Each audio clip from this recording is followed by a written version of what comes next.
Today's lecture is on the risk factors associated with periodontal disease. So here I have listed the goals and the objectives that by the end of the lecture I want the students to be able to successfully understand and accomplish. Now prior to this lecture, everyone should have read chapters 5 and 6 of their periodontics book. Now from that reading assignment, does anyone have any questions concerning that content? Any areas that they didn't understand or just need a little clarification on? Okay. So this is a 6-minute video. This is Dr. Mark Setter. He's a periodontist, and he just, in this video, kind of explains that how important it is that we are now connecting the oral health to the systemic health, and that a concept that has not been really grasped in the past is that your teeth are actually connected to your entire body. So in today's lecture, we're going to kind of break it into 3 parts. We're going to talk about the local contributory risk factors. That means what's going on in the mouth that is contributing to periodontal disease. The systemic risk factors, what's going on in your body that can contribute to periodontal disease. And then we're going to kind of flip it and talk about what's going on in the mouth, periodontal disease, as it can relate to other systemic conditions. So we are going to start in the mouth and what's affecting the mouth, the local contributory risk factors. So this is a list of all the local factors that we are going to discuss today.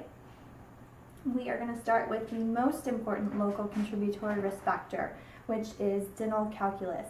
Now calculus is also known as tartar. What it is calcified or mineralized dental plaque. Now why is calculus so significant? It is significant because calculus is porous. The surface is rough and irregular, and it kind of serves as a home or a breeding ground for dental plaque. Now what we learned from our previous lecture is that plaque is the cause of periodontal disease. Now calculus is going to contribute to periodontal disease because it always has plaque growing on the surface of it, and it's going to retain those toxic properties. So this picture here is a picture of a sea sponge or like a piece of coral. Now coral is always growing, it's very hard, it serves as a home for other sea creatures to live in and breed and to grow. And that's exactly what calculus does in your mouth. It's serving as a home for that bacterial plaque to grow, and it's constantly growing itself.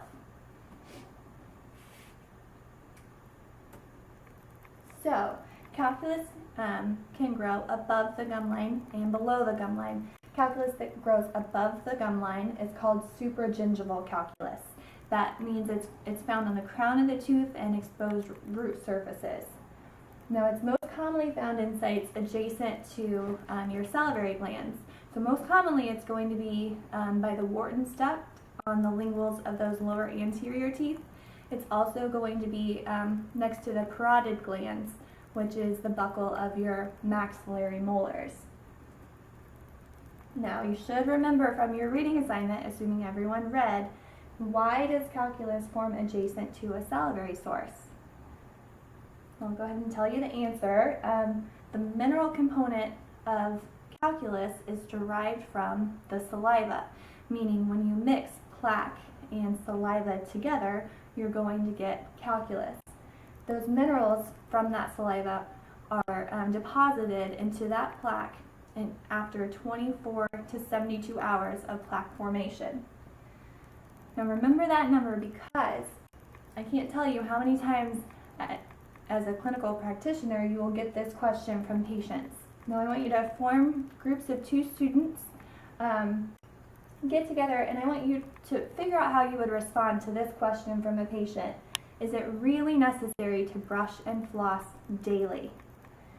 So after everyone's thought about this, ideally how I would want the students to respond would be, yes, it is necessary to remove that dental plaque biofilm every single day. Plaque is the cause of gingival infections. When you brush, your toothbrush is going to remove about 60% of the plaque on your tooth. The other 40% of your tooth is cleaned by flossing, because that's where your toothbrush bristles can't reach. Now let's say that we leave that plaque interrupted, then that plaque is going to start to mineralize and form that calculus. Calculus cannot be removed by a patient at home. That's what we scale off as dental hygienists. So you let that calculus form, then that calculus is going to be an irritant to those tissues.